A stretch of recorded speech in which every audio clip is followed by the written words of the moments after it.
All right. Hello. Welcome to the show. Now people can hear me because oh man, OBS is just a great. You know what? I don't even blame the program necessarily. I think it's just making configurations and the working the bugs out from the new transition to like the new or the fresh rebuild of the OS. So anyway, hi Zach, how's it going? Oh, hold on. Try talking again. Oh, so yep. I can hear you. Hold on. Okay. Try talking now. Nope. All right. So everyone can hear me. Nobody can hear Zach right now. Now you should be able to talk, and people should be able to hear you. Hello. Hey, there we go. Okay. I had to set. Hey, at least I'm paying attention to the audio stuff this week. That is true. Hmm. Make sure everyone can hear all of us. So, yep, okay, I've got audio bars. You had audio bars. Good. We are good in that regard. So yeah. This way we don't talk for like 2 hours and like then all of a sudden I finally realize I'm like, oh crap, nobody could hear us, through half of the show. So, you know, I'm becoming more self-aware of things like that. True story. It's happened. For sure. Hey, I really still would like to see you like actually direct like an episode of the show one time, just so you could see all the buttons I've got to hit and things.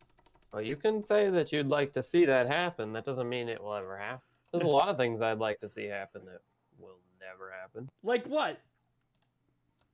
I don't know. No. You got to have an idea of some of that stuff. By the way, this is gonna look really weird, but boink. Okay, just like adjusted my camera over. So the webcam was like being really dumb and didn't want to work last week, and then it didn't want to work this week. So then I adjusted a bunch of stuff, and so yeah, then I had to adjust things again, and oh man, it was just a joy of a time. But anyway, yeah. Peachy. It's great. It's great. We got a lot of things to talk about this week. Not necessarily tech topics because there wasn't anything great in the tech topic news, but some interesting behind the scenes kind of stuff that happened. But anyway, before we get into that, we might as well roll the open. So let's do that.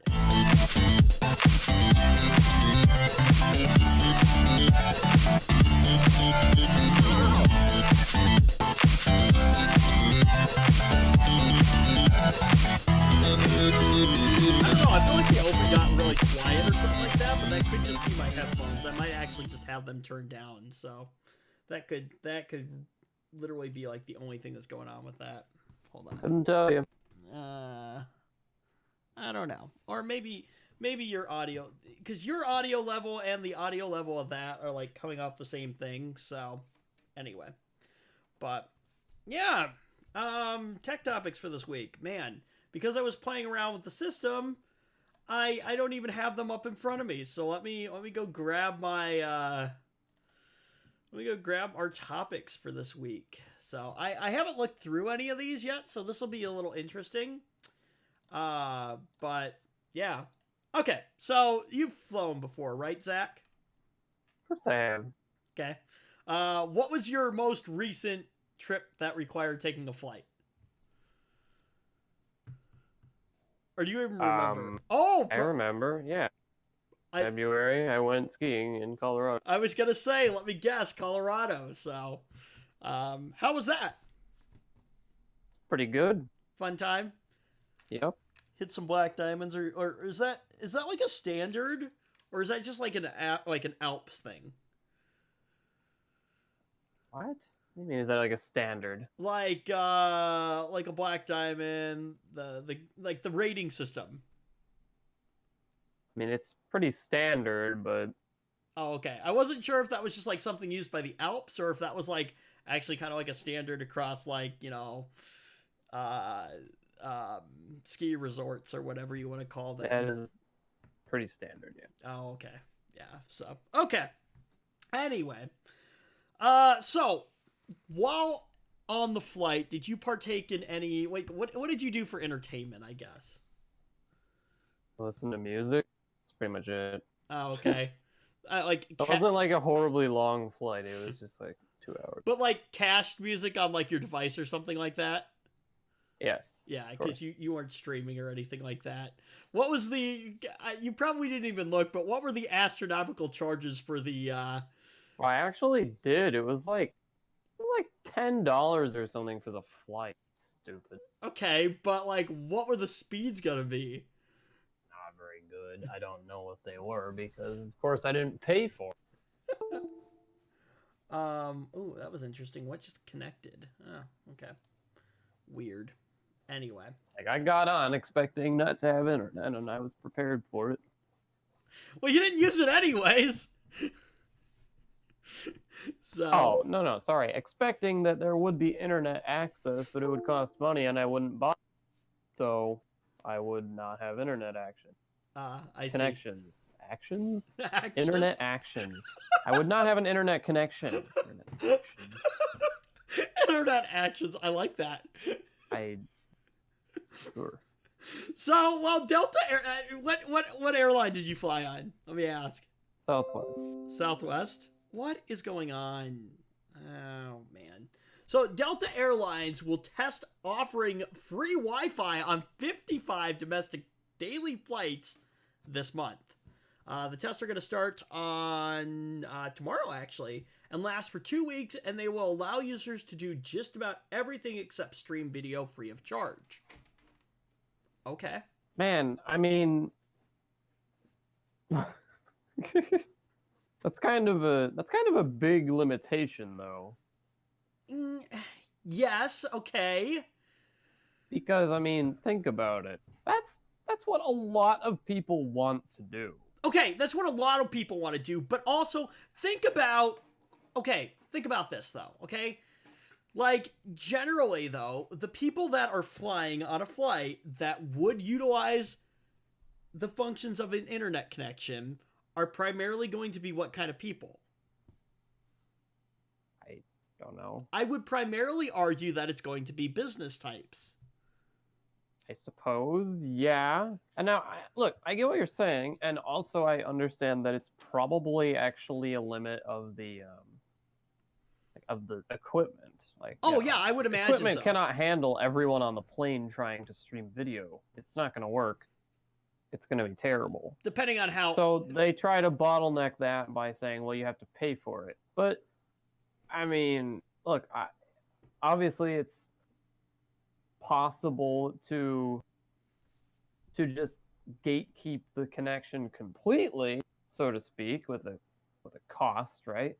But what's to stop someone from just using a VPN and doing whatever they want? Or do they block those types of packets? They probably would have to. I guess. I don't know. So then, at that point, does it matter? Oh my gosh! Hold on. But I'm sure there's a way. What? What'd you do? So I wonder if something's not playing nice on my system at the minute. What did you do? Well, as a troubleshooting step, I was playing with USB cables and things like that, and something's not playing nice with the USB cable that I plugged into a spot on the system. So we are going to take a quick intermission real quick. We'll be right back, and I'm going to fix that, because otherwise I'm going to be hearing that disconnect throughout the entire show. So hold on. Okay. I hit the wrong button there for a second. We are back. I think I know what maybe part of the problem is with some of this stuff. So the board that I have on here has like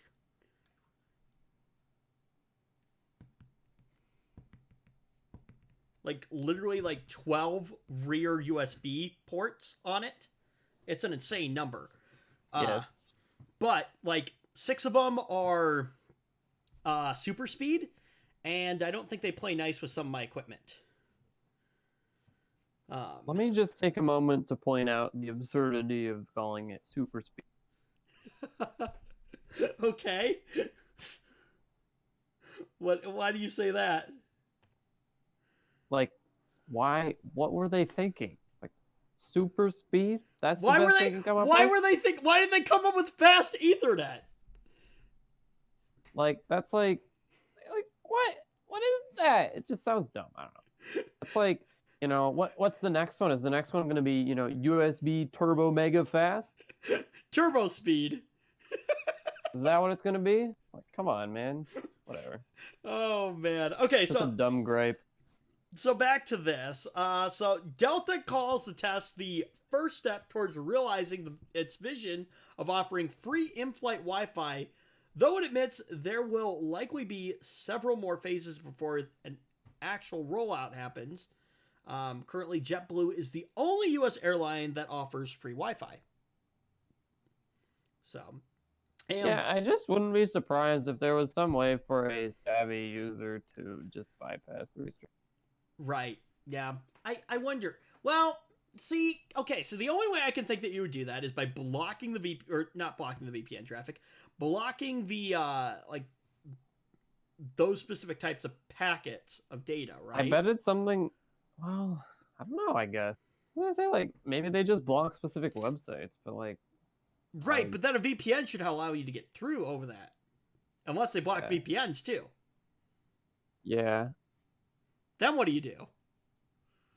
Oh, I don't know. You're just effed at that I didn't point, really then, aren't think that much about it. You didn't think that one through. Anyway. So, while it hasn't named the specific routes it will run the test on, Delta says short, medium, and long haul routes are included. Customers who have tickets on the test flights will be notified ahead of time, either by email or via the company's mobile app. Offering free Wi-Fi in the air is a highly complex problem to solve. Okay. Why do they have to test it? Like, what is there to test? Probably the limitations and things of it, and whether it's like feasible, and whether it's feasible within the range that they want it to be in terms of fees and things like that. See, there's problems to solve. They say, according to Delta, likely because removing fees could dramatically increase the number of people who use it, which in turn could stress the plane's connection. Right. Which makes sense.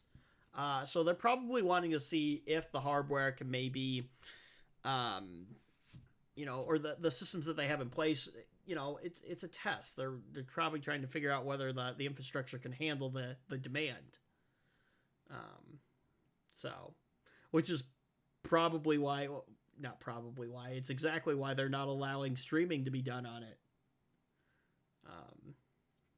Even if they did allow streaming, it would be very poor quality. Yeah. So as the Wall Street Journal points out, GoGo, which provides connectivity on Delta flights, recently reported in a SEC filing that just 12% of passengers used in-flight Wi-Fi in 2018. Why am I not surprised? Well, maybe because they charge up the wall for it. For like what, crap connection? For a terrible quality connection too. Like, I understand that that's a restriction of putting it on an airplane, but still, the cost maybe should reflect the quality of service. Wait, no, hold on a second here, Zach. Because that totally works in the real world with normal ISPs. Ha!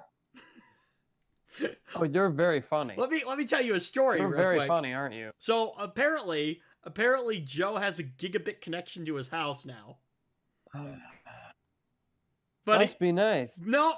He wasn't even getting anywhere near gigabit speeds. He did a speed test last night. You want to know what his down speed was? Was he on Wi-Fi? No, this was on a wired system into the network. Is he on a 10100? I'm not sure what he was on. That's probably a good question, but he was getting 80. 80? On a gigabit connection. Honestly, like, I wouldn't be surprised if he was accidentally on a 10100. Well, that's a possibility. Piece of equipment somewhere. But off of his Wi-Fi, now, I'm not sure how large the house is and how the Wi-Fi connectivity is, but, like, And that maybe is something to look at. Also, what standard of Wi-Fi he's using? Ooh, that's a good point too. But like the Wi-Fi solution is probably not great in that space in terms of maybe What speed did he get? he was getting like Wi-Fi? 15 or something. Oh God. Dog slow. So anyway. Meanwhile, let me. You know what? We'll talk about this later. But I just did a massive network upgrade in the house. Cool. So I spent about $350 on new networking equipment, but it's super sweet. Let me see here. We'll talk about that in a bit. Nope, that's not what I want. I want the speed test app. Now keep in mind, this is brand new equipment. It's running on the latest standard, which is AC, and this is like enterprise level equipment.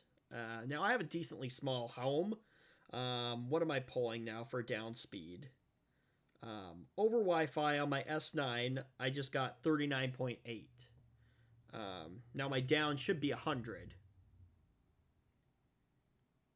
And what, I'm getting about 20. Well, nice enterprise equipment. Yeah, but you also have to realize that there's probably a bunch of different devices. Like my laptop is running on it, which has the stream running on it. My phone's connected to it. iPads are connected to it. There's a decent number of things that are on the on that one access point. So, I mean, it's being hit with the load. But anyway, so GoGo also said in that filing that it's already facing network capacity constraints in the US and expects demand to increase, especially if airlines decide to stop charging for in-flight Wi-Fi. Regardless of how long Delta takes to complete its test, the airline's ability to offer free in-flight Wi-Fi might largely depend on GoGo's ability to build out its network. If GoGo can't, Delta has the ability to walk away from its contract with the provider in favor of one of its competitors, like satellite company Viasat, according to the filing. Of course, GoGo makes a lot of its money by selling the bandwidth to airlines. Really? What bandwidth is it selling to them? Not a lot, that's for sure. Right? So the company is deeply inconvenienced, or incentivized, I'm sorry, to make sure it can handle more users. Delta flights already account for 23% of GoGo's revenue in 2018, and the service provider says it expects revenue from airlines to keep growing as they need more bandwidth to support free in-flight Wi-Fi. Well, you know, if you're that makes complete sense. If your bottom line is selling bandwidth, then having more of it available to support more people means you can sell more. Right. Oh my gosh. That's just smart business right there. Incredible insight. Oh, for sure. For sure. It's funny how that works. Completely funny. Yeah, no, we're going to have a short show this week, but that's totally cool. Yeah, we're still going to, there wasn't really a lot of great stuff in the tech news this week, but it is time for our favorite part of the show. And that is time for Microsoft news. So, anyway, here's what we got going on this week. So, Microsoft brings PowerToys back to let anyone improve Windows 10 for power users. I don't know what this is, but this just sounds intriguing to me. Did you say it's called PowerToys? Yeah. I've never heard of that. No, I've never have either. So, Microsoft first introduced the concept of PowerToys in Windows 95. Oh, that's why. Okay. Fair enough, then. Back in the era of Windows... Oh, I was going to say back in the era of AOL, but I think that was more like Windows XP era. With the lovely sound of a dial-up modem, and you get in, you've got mail. You remember those days, right, Zach? No. Really? No, I actually don't. Really? I do not remember ever having a dial-up connection. Oh man, that was before your time. Yeah, I suppose. Yeah, You're on the end. I'm on like the ragged edge of it though. Yeah, you're on the ragged edge of being a millennial. Like, pretty dang close. So, You're only like 21, right? In like a month, I will be. Oh, I thought you were 21 already. No. I see. No, Zach will never go for that. Never mind. Like, because you totally refuse to drink, don't you? Nah, I don't plan on it. Wow. Not even Don't socially? Don't see the value. Not really, no. People do it socially just because, it's, Well, for social I reasons. I find the stuff repulsive. Hey, to each their own. Anyway, so it was originally a way for Windows engineers to test a prototype feature, and Microsoft packaged some of the best ones into a PowerToys bundle. These PowerToys included popular utilities like Tweak UI to customize the Windows user interface, Quick Res to quickly change screen resolution, and Send to X that let you send files and folders to the command line, clipboard, or desktop. PowerToys disappeared after Windows XP during a time when co-founder Bill Gates ordered a security review of everything that was going into Windows. But those useful utilities are now being revived by Microsoft in a new effort to focus on what power users need in Windows 10. Okay. Something for us from Microsoft. Incredible. I think slowly but surely Microsoft is maybe starting to learn. Useful utilities are now being revived by Microsoft in an effort to focus on what power users need in Windows 10. You know what we need as power users in Windows 10, Zach? What are you thinking? I want to hear what you come up with first. I think you're going to say something about disabling telemetry. Thank you! That was a very difficult guess. Yes. And what else? I don't know. Oh, come on, think about it. Disabling the updates Thank you. that are forced down your throat. Let's stop forced updates. Let's get rid of the telemetry data. Oh, and can we get rid of the stupid freaking bloatware that comes pre-installed with Windows 10? I don't know about you, but I love Candy Crush. I love that Microsoft included it with Windows 10. Thanks. At the very least, when I uninstall it the first time, leave it uninstalled. Don't say, "Oh no, you must have uninstalled that by accident. We're going to put it right back on." I kid you not. When I was setting up a couple systems the other day, I had to uninstall some of that pre-installed crap like literally 3 and 4 times. We know that you didn't mean to uninstall that. We know that you love Candy Crush That is one and of the my other assorted goodies we've included for you with Windows 10. Here, take them back. You're welcome. That is one of the most annoying parts of setting up a new system for me, is the insistent. Here are the apps that we want you to have. Oh, you deleted them? Oh, well, we're gonna put them right back. Here, have them back. So, anyway. The software giant is open sourcing PowerToys on GitHub so anyone can contribute and create power user tools for Windows 10. How long do you think it is before somebody creates a PowerToy that, cuts the telemetry data and things like that, if they can build that? Yeah, and then Microsoft neglects to include in their little package that they're making. I wonder, yeah. So, the first 2 utilities that Microsoft is working on for Windows 10 are a new Maximize to Desktop widget and a Windows key shortcut guide. The Maximize to Desktop widget places a pop-up button over the Maximize button.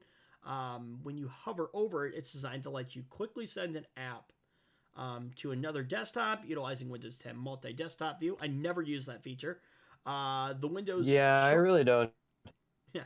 The Windows Shortcut Guide utility simply shows a keyboard shortcut guide when you hold down the Windows key. Don't most people know what the shortcut keys are? I don't know. Not really, no.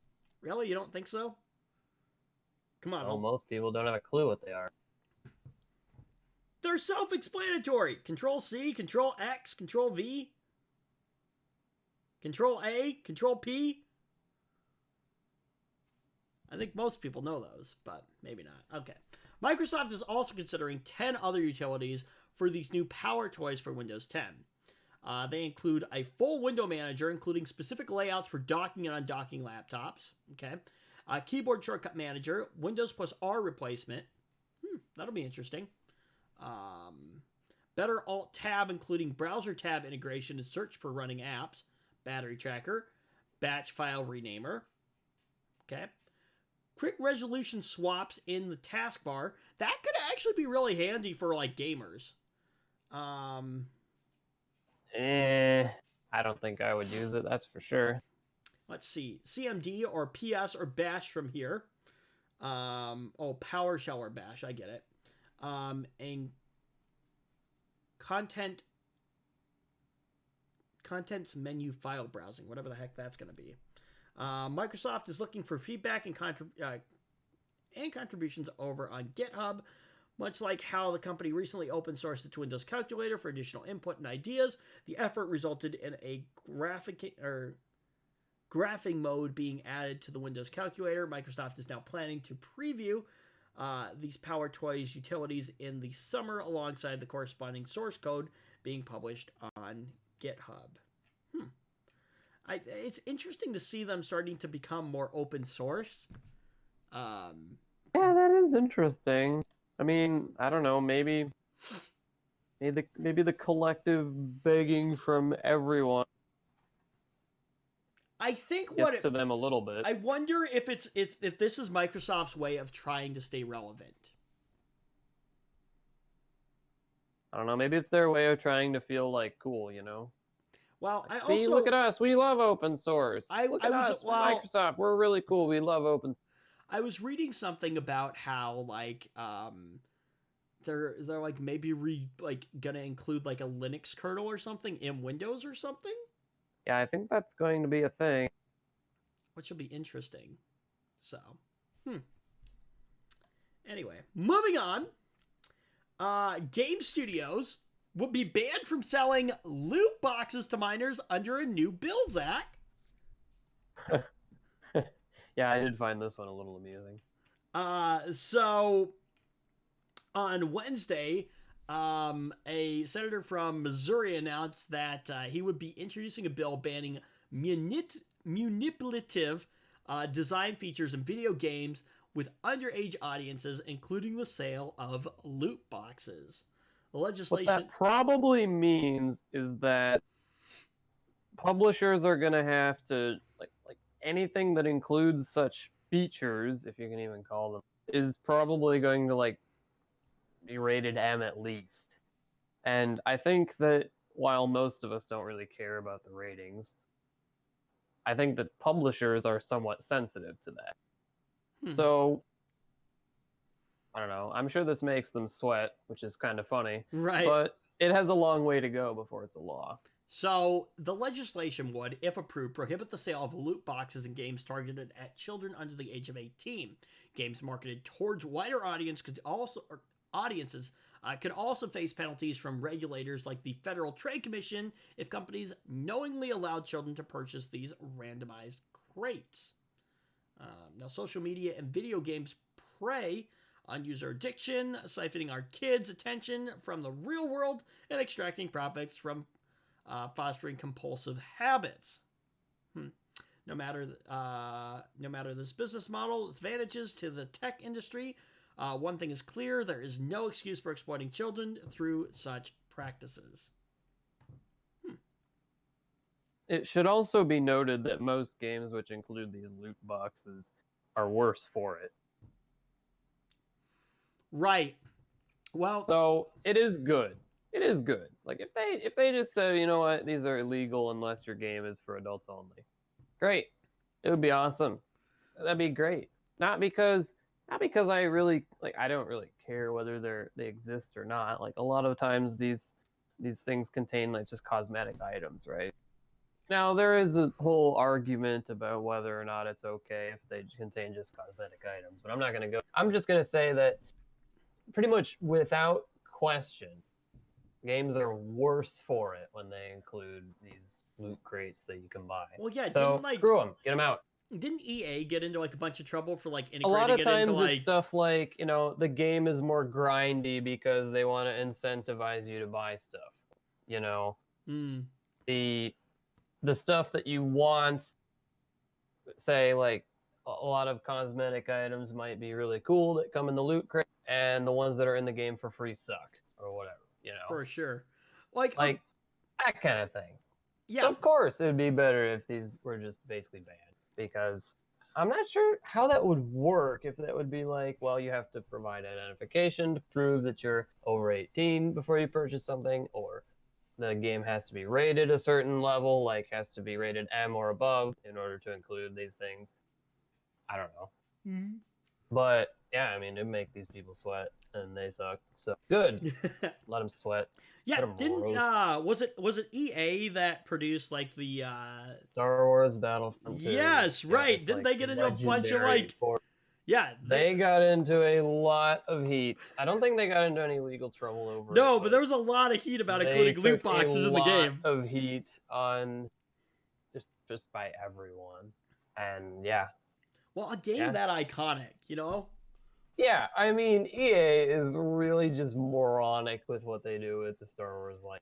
Like, they have an exclusive license to produce Star Wars games. No one else right now, or even for the next foreseeable future, is allowed legally to make a Star Wars game, and EA just makes trash. like, like, okay, they have a gold mine, and they're just making trash. I don't know, whatever. So this says that regulators would funny. determine whether a game is targeted at minors by considering similar indicators that they already use under the basically the COPA thing, which is the Children's Online Privacy Protection Act. Subject matter and the game's visual content would help regulators determine who the game is marketed towards. Now, Oh, so this is something that's independent of the ESRB rating? I don't know. That's actually very funny, because if that's the case, like, say I don't know, let's say Call of Duty. Like, you could say, oh, that game's for like teenagers and above, maybe. No more loot boxes. That's under 18. Like, what are they gonna have to like add some like super like gory, messed up content into the game or what, just to say, oh, it's for adults now? I don't know. I don't know how. Yeah, that would be really dumb. I don't know really But- like how the rating systems work. That sounds like it would. They'll have to do a bit of thinking to come up with a loophole for that one. Yeah, I'm not super well versed in like the rating system for like video games and things like that. But like what determines what? But like, yeah.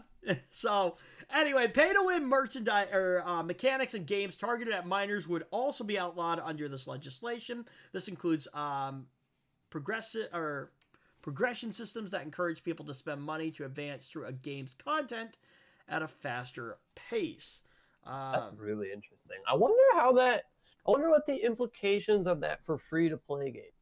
If you're free to play, does that just completely absolve you of any responsibility to care about this? Who knows? Excuse me. I think there's going to be some interesting legal battles in this. Yeah, I mean, first of all, this has to go anywhere for it to mean anything. Right. Let's not forget that. But if it did go somewhere, that would be very funny. Very, very funny. So, in regards to like the free to play or play to win, I'm sorry, these games are often available for free, and certain levels or tasks are more easy to overcome with a stronger weapon or ability that can only be obtained through microtransactions. It would also apply to multiplayer games that empower players who spend more in microtransactions to more easily compete against those who don't. Yeah, and it really, I mean, you can say what you like about single player games, but I mean the main focal point is multiplayer games because, people are competitive. And no one really likes the fact that, somebody can just buy a better in-game item than you and just beat you at something, Could be Right. anything. What's the point of that though? That like defeats Like, yeah, the purpose of playing the game. It sucks. It's like, So loot boxes and microtransactions are prominent features of mobile games, but the trend has made its way into big budget games like Overwatch, PUBG, and FIFA. FIFA's had them forever. In fact, From they AAA don't want to target Studios. FIFA with this. EA is going to be sweating a lot because EA makes a lot of money. EA makes billions off of FIFA. Huh. I didn't know this. Fortnite was actually selling loot boxes for a while in their Save the World mode. Yeah, but they removed them. It is a free game, though. So you can kind of... I don't know. I mean, I'm not... Again, like I said, I'm not a fan of loot boxes. But, you kind of have to admit that it is a free game.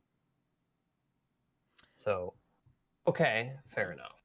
All right, so the leading video game trade industry, the Entertainment Software Association, responded to the proposal saying that other countries have determined that loot boxes do not constitute gambling. Wait, but other countries have. What? Some have, yeah. Some have. Something they have been criticized for resembling in the past. Well, the idea is that a lot of these systems use specific tactics, which like slot machines use, for example, like flashy lights, like, oh, you win, and that's something that a lot of these systems emulate. Flashy lights, animations, cool stuff happening on the screen. It triggers those portions of your brain. I'm not a person that studies stuff like this, right?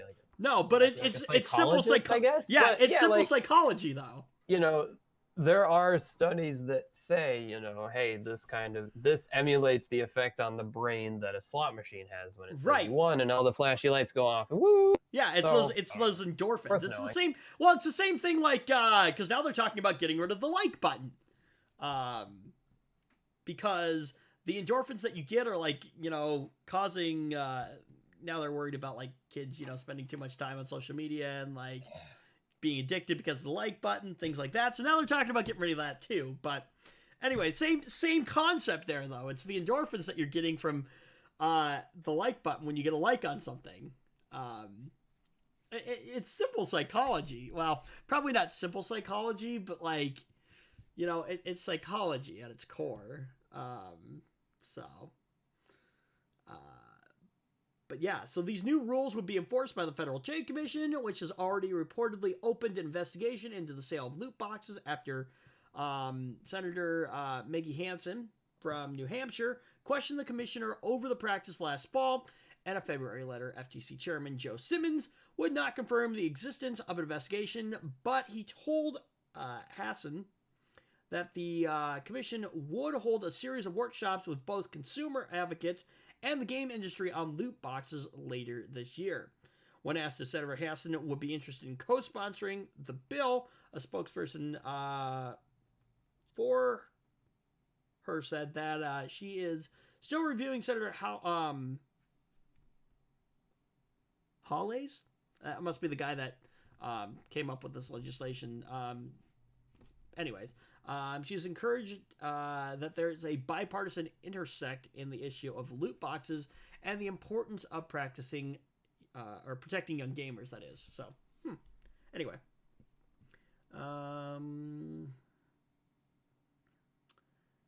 Let's see. Outside of these actions by the interactions with the FTC, United States officials haven't acted as aggressively on loot boxes as regulators abroad last year. Yep, the Belgian. That's who we talked about, remember? Yeah, the Belgian Gaming Commission ruled that loot boxes fall under the jurisdiction of its gambling law. Concern spread across Europe, and this pushes studios like Blizzard and EA to pull the sales of loot boxes from their games in those countries. I mean, it's just so hard not to see. How is that not gambling? Yeah. Really? It is. All right, let's move on. Let's talk about 10 nanometer. Oh, I. Um, Intel's still having trouble with it. Intel 10 nanometer chips will arrive in June, presumably. Really? That's what this says. They say 7 nanometer by 2021. So Intel's 10 nanometer process. 2021 for 7 nanometer on Intel? Serious? Wow. How long did it take them for 10 though? I mean, they haven't even gotten there yet. They've been working on it out for how long? Like AMD is pushing out 7 nanometer products already. Yeah. So the technology's there. Like, seriously, what problem is Intel having here? Like, it's not like it's impossible. AMD is doing it. I know. I do not know the answer, but so Intel's 10 nanometer processors are finally set to arrive next month, but the chip giant is already thinking about what comes next, and it's promising, oh, I like that, promising 7 nanometer chips by 2021. Right, okay. I don't know if I necessarily believe that, considering how long it took them for 10 nanometer. Like, what have they've been working on it for like 2-3 years now, right? Yeah, they've been working on it for some time. So the other day, Intel held its 2019 investor meeting in Santa Clara, where Intel's chief engineering officer and group president of the technology, systems architecture, and client group detailed what comes next for the company. Top of the list is Intel's much delayed, that's an understatement, 10 nanometer processors, which are going to start shipping in volume from June. The first 10 nanometer chips will be for mobile platforms and offered under the name Ice Lake. Intel is boosting Ice Lake offers 3 times faster.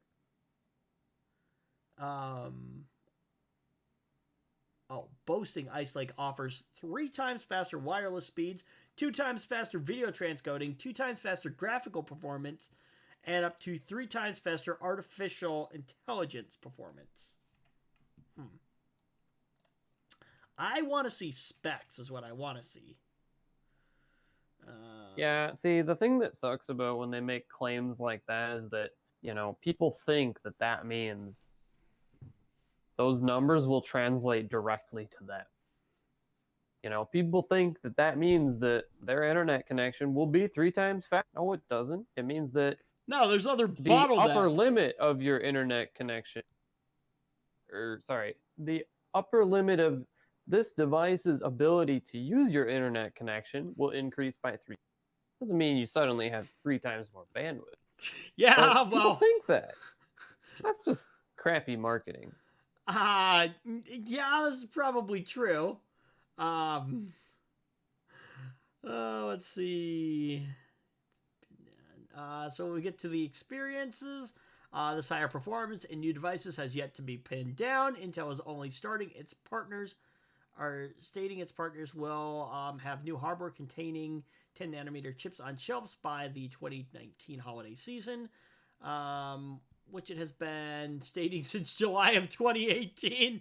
Oh boy. Further 10 nanometer chips will appear in client and server products. The Intel Agilex FPGAs, whatever the heck those are. Let's see. I want to see. Let's see. Well, it's good to see that Intel isn't abandoning 10 nanometer chips. It doesn't look as though they will be the company's focus for long, because they've also talked about Intel 7 nanometer chip plans, and the first product arriving in 2021. Okay, yeah, we'll see if that actually happens. Let's see. It's going to be it'll be a general purpose GPU for data centers where there's demand for AI and high performance computing tasks. Oh, okay. So the chip's going to be for GPUs. It's not going to be for, like, What? No. main processing. Yeah. It's going to be a general purpose GPU. That's what they're focusing on for the 7 nanometer. I thought we were talking about just the integrated GPU will be better. No, so there's plans for the first product of the 7 nanometer line to arrive in 2021. That says it's going to be a general purpose GPU for data centers. Yeah, okay, that makes sense. Okay. Yeah, I'm less interested now that it's just going to be a GPU. Like, I'm sure that there's a lot that goes into designing, like, a GPU, like, CPU. But, like, it's not as interesting to me as, like, you know, just a standard CPU. You know? Anyway. After that, surely the focus will move to 7 nanometer across the board for Intel chip lines. As it promises, approximately 20% increases in performance per watt. Interesting. I'm curious to see, though, what the specs are going to look like, though. That's what I want to see. Well, I'm sure the clock speeds won't be any much of an improvement. I mean, like, we're already kind of hitting the limit. Let's see. Can we find specs? Yeah. Cores and threads, maybe we will see some improvement. Performance per watt, I would darn hope we see some improvement. Let's see here. Let's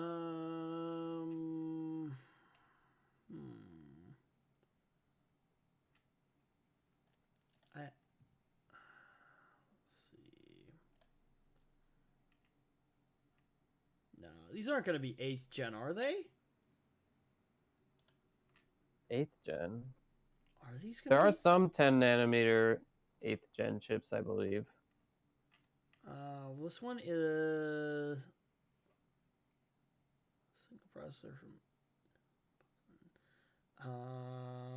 Well, the Core i3 8121U. I don't know if these are leak specs or if these are actual specs. Wow, really? Dual core? Ouch. 2 cores, 4 threads. Wait, yeah, 2.2 gigahertz, 3.2 gigahertz per frequency, or turbo, I mean. Yeah. Ouch. Dual Well, core those ones are for performance per watt, not necessarily for performance. Okay, yeah. So, anyway. I don't know. I really think that Intel's gotta figure out what it is that they're gonna do to stay relevant in the CPU market. Because, like, right now, AMD is just killing it. So, what are they working on now? Like 32 cores, I think? Like 64 threads, something like that? I don't know. Something. Well, I mean, they are definitely losing the core wars right now. That's something incredible, but anyway. We're talking about just cores. Yeah. All right. Let's talk about the upgrades that have been performed in the house here in terms of the network. So I dropped about $350, give or take, brand new networking equipment for the house. I am now running a full Ubiquity system in the house. Pretty cool. Yeah, there's a lot of cool stuff I can do with that. So I mostly got it because it just intrigued me a lot. And so I wanted to have stuff here to be able to play with. That way I could break it and then fix it and then break it again and then fix it again. So anyway, but there's a decent amount of cool stuff that I can do with it. Ooh, I wonder if this is gonna work. So, hey, cool. Okay.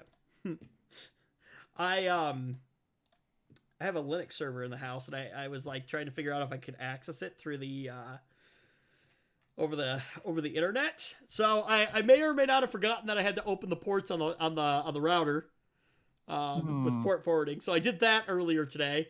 And then it wasn't working. I was like, well, what the heck is going on? Well, I get a dynamic IP address from my ISP, and I think when I swapped over to the new equipment, because it comes with like a new router and things like that.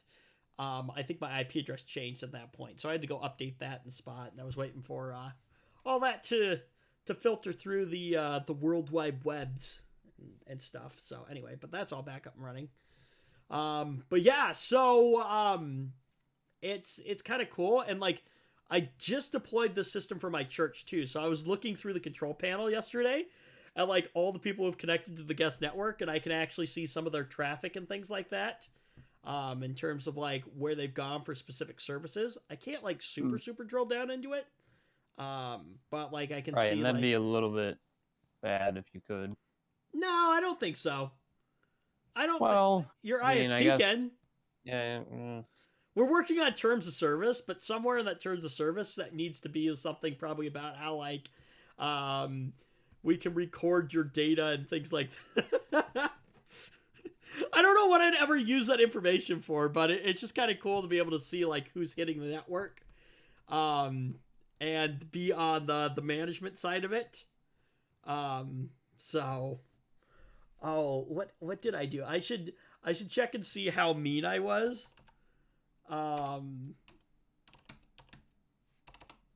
So one cool thing about the system is that I can create different user groups, and I can throttle people on this. So I should see how badly I'm throttling people. I can't remember what I set up on the guest network. So obviously the main network, like the main network is completely like open. Like there's obviously no restrictions. Oh, I was decently nice. Here's what I did for my guest network. 15 down and 5 up. Pretty low, but it'll work, I suppose. I think that's actually decently generous. 15 down? I suppose I can make it 20 down and like 10 up. That's still being pretty generous. Actually, let's do that. 20 down, 10 up. That's more than generous. What does a typical Mediacom like package give you?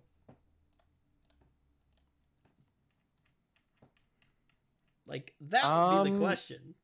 I think the most bandwidth available is 150. No, I'm just talking like the lowest tier. That I don't know. And you know what? I've actually tried to figure out things like that before, but they make it really hard. They make it really darn hard to even figure out what the options are. Really? Yeah, they do. Usually I have let's see.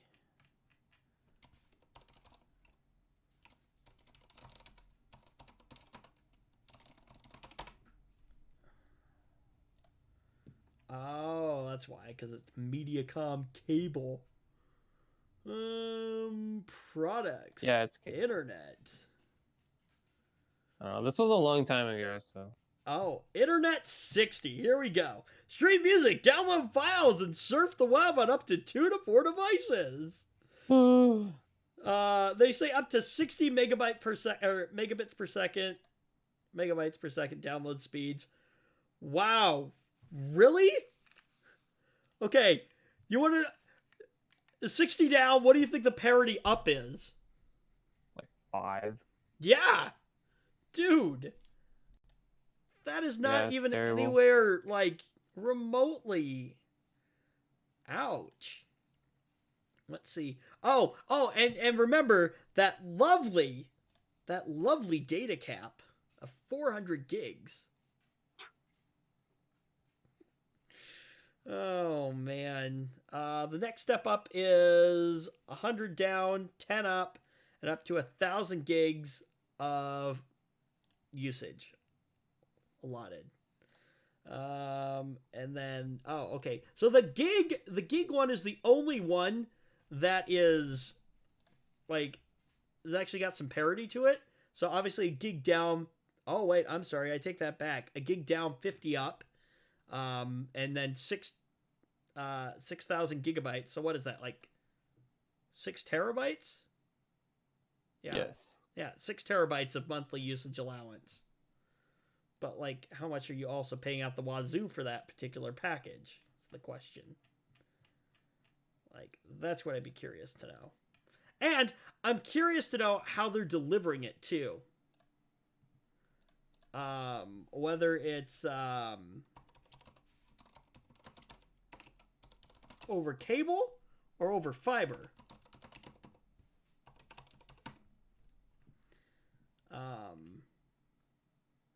Let's see. Special offers are available to you by phone. Wow. Let's see. I don't care. I just want to... See, this is what sucks. They make it incredibly hard for you to even figure out what their price is. Okay, fine. See, that honestly that would piss me off. If I was trying to like look for an ISP, like, no, I want to know what the freaking prices are. So, although here's what I propose to do. Okay, I need to learn how to write some kind of, I don't know what coding language it is, and maybe somebody's already written something like this, but I want a program that does a speed test like every hour. And then if I'm not within an allotted amount of like what my bandwidth is supposed to be, you know, give or take maybe like a 10 gig difference or whatever, right? If it's not within that, then it sends an email or something like them, to like the customer support staff, like every time it's not what it's supposed to be. God. That's fantastic. They'll hate you, but not rightfully. The hope is that it'll be annoying enough to the point where they just finally fix it. I don't know if that'd actually work, but that's my bright idea. You know? So like, let's say it drops below 10 gigs of what it's supposed to be. Like I'll give them like maybe a 10 gig allotment or something like that, right? So let's say I'm supposed to have 100 down and it's sitting at like 50. It's going to send them an email and be like, hey, what's going on? Why aren't my speeds where they're supposed to be? Like, I think I can make the argument that if I'm supposed to be getting like 100 and I'm getting half of that, that like, they should do something about it. I don't think you can... Oh, of course. They're gonna try to wiggle themselves out of it and say, yeah, but there's an asterisk there that says that you're not going to necessarily get the speeds that we're advertising. I get that, but come on, half? That's pushing it a little. That's actually more than pushing it. So that's why I say, like, I might give them like a 10 gig grace period. But anyway, I don't know. I'm just evil like that, but yeah. Anyway. So, yeah. I really don't have anything else for this week. But yeah, I guess like, subscribe, all that fun stuff, and yeah, we'll see you next week, I think. Let's see here, grab that one. So yeah, like, subscribe, dislike, all that, whatever, all that fun stuff. We'll talk to you next week. Bye.